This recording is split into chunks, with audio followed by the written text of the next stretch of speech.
Hey guys, GasGuzler here, and as you can tell, we are back at my school. But today's video, we have not a truck, not a car, but a lawn tractor. So obviously, it's going to be a little bit hard to film truck videos here because I can't exactly bring them here. But my school gave me permission to bring all the lawn tractors that I want. So I picked up this early 2000s Craftsman LT1000 with a 21 horse V-twin for 125 bucks, and we're gonna see if it runs after sitting in a storage unit for I don't even know how long.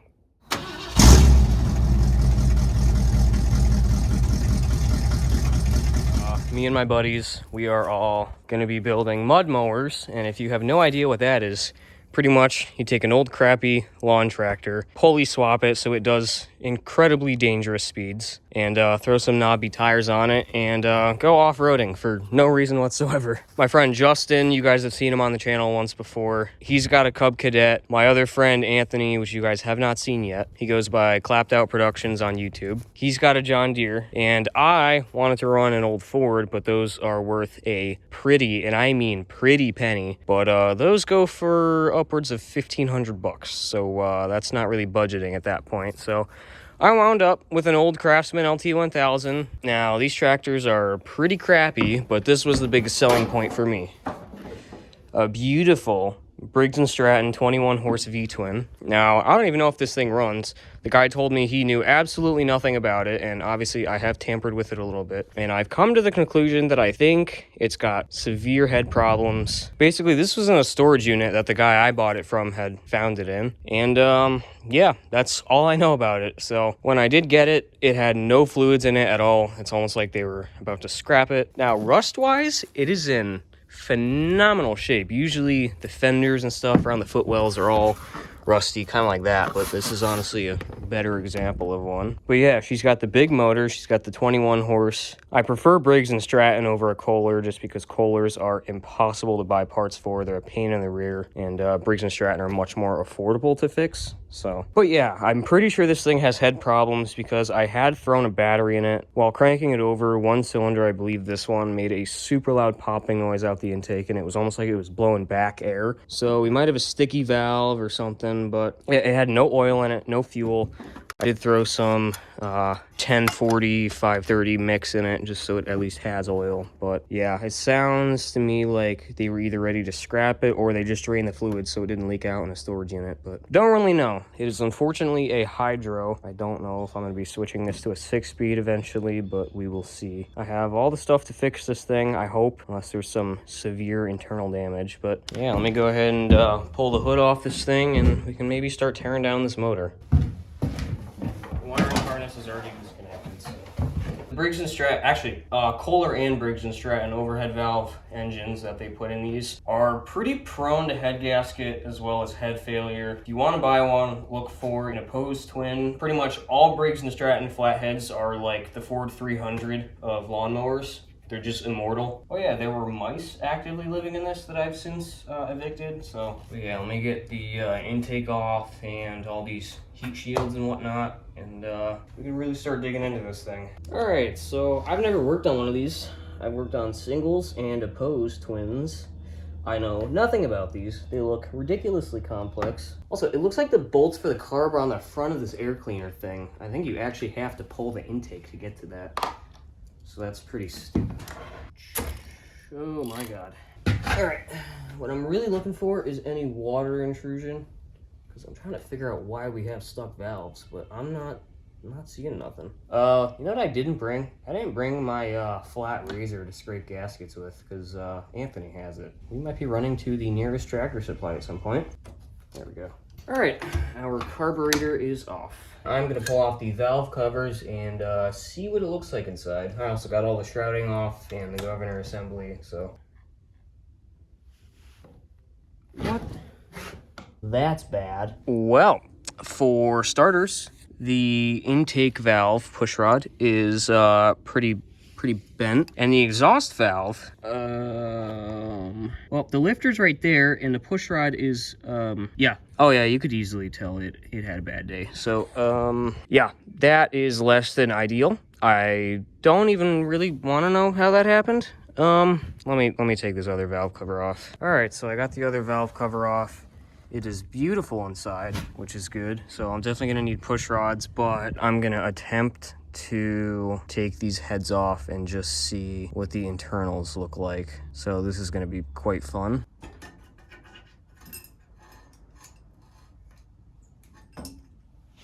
Why is there oil all throughout the cylinder? Let me see if I can just get this push rod out. So both push rods are pretty bent. Now I don't know if our lifters had gotten stuck and that was the cause of this, but I also don't know why the cylinder's full of oil. So I don't know, I guess let's pull the other head and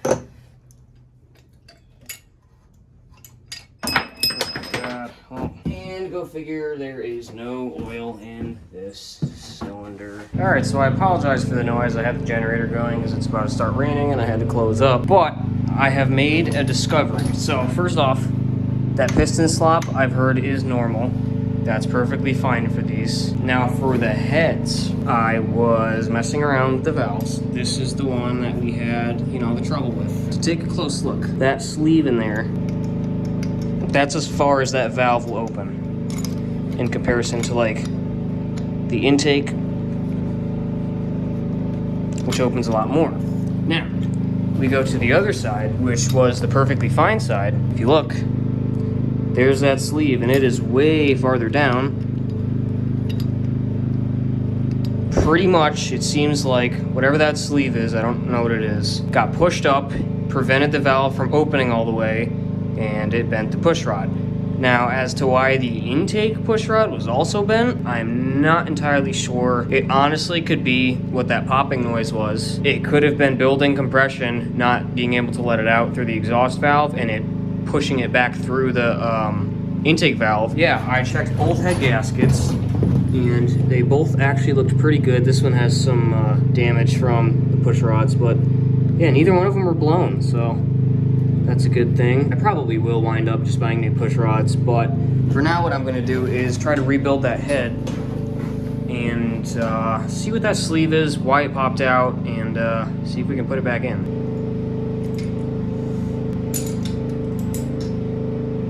All right, so what I've realized is, look at this, ready? So here is our intake valve. When I open this, you can see there's no side-to-side movement. Our exhaust valve, however, I can move him around a ton. So it seems like that's a valve guide that popped out. There is our valve cap. Here's our actual valve. Looks to be in okay shape. And there is our culprit right there. Honestly, we can just go ahead and throw our valve back in. Sealing up nice. Throw our spring back on. Here we go. Our valve is operating as it should. I honestly say that's a good stopping point for today. Alrighty, welcome back. So off camera, I went ahead and rebuilt both heads. I replaced both intake valve seals and pushed down both exhaust valve guides to ensure that both valves open all the way so that we don't bend a push rod again. And speaking of push rods, I went on Amazon and ordered 2 new push rods for the first cylinder because I could not straighten them for the life of me, and I figured it was probably better just to replace them. So the steel one does look a tiny bit thinner. So pretty much this thing's ready for reassembly, but I unfortunately brought everything except my foam sanding block that I used to resurface heads. But no, I kind of want that just so I can clean everything up and the surface on the bottom of the heads and whatnot before I go throw our new head gaskets on, because I would like this to live for as long as possible. So in the meantime, what I think I'm gonna do is tie up our new head gaskets and hit them with some copper head gasket sealant. It's basically just a spray paint, and it helps with heat as well as helps lengthen the lifespan of the heads. So you don't want to go too heavy on this, but basically you want to paint it until the whole thing looks like copper. And maybe I'll do one more coat in a couple minutes. But all right, so we are back. I got all the mating surfaces sanded down, nice and flat.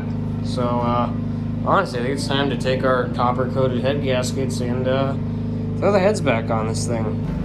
Alright, so I'm going to go ahead and throw on our alignment pins. Let's go ahead and pop those in.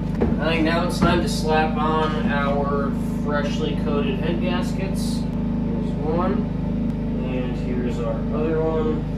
I really think we go ahead and take our head and slap it on. Now I know the proper way to rebuild these is, you're supposed to torque the head bolts and all that. I've ran into issues snapping them, so we're just gonna do them all to what I think is equal, and it's gonna be perfectly fine because these are already low compression motors. So, I guarantee any pros in the comments are gonna be like, "What are you doing? You need to torque those down. You can't do this, this, and that." Hate to break it to you, it's a $125 mower that probably has a bajillion hours on it. It's an old Briggs & Stratton. It's perfectly fine. Well, I'm gonna toss the rest of the bolts in this head, and then I'm gonna go ahead and tighten them all down in a pattern. And well, then I think we can throw our push rods back in, our rockers, spin this thing over, see if everything's good, and then, well, we can put it all back together and see if it runs. Alrighty, so it is the next day. I got the heads definitely torqued down to spec. But if any of you guys have an Intech Briggs & Stratton V-twin and you have the same issue that I did with the valve guides popping out, don't do what I did and just push them back in. Basically, the reason why that happens is because a bunch of crap gets stuck in the cooling fins of the engine and it consequently overheats. And once that happens to the valve guides, you can tap them in, but there's a very good chance they will pop back out if you plan on using this a lot. So you're better off just replacing heads. I'm on a budget and I really just want to hear this thing run. I can build the engine later to make more power, rev higher, etc. But for now, I really just want to hear this thing run. So, the generator's surging again. Let me go fix that. But yeah, now it's time to throw in our push rods, our rockers, adjust the valves. Yeah, and then we can actually start tossing this thing back together. I do want to clean the carb first, but... Alright, I got our first rocker all bolted up.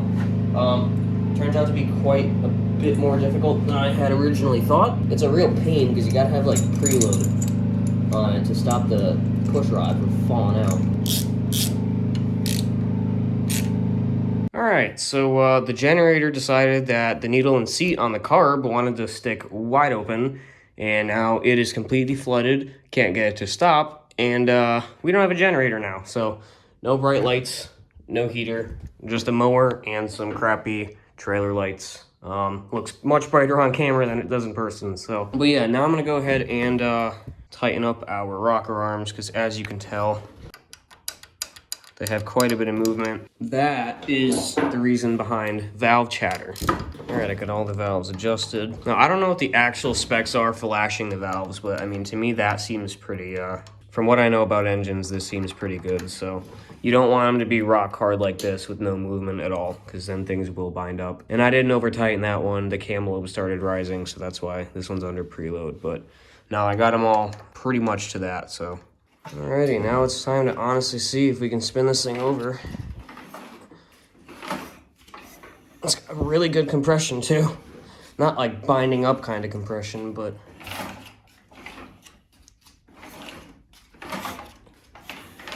There we go, that side's good, and then this was the problematic side, and look at that.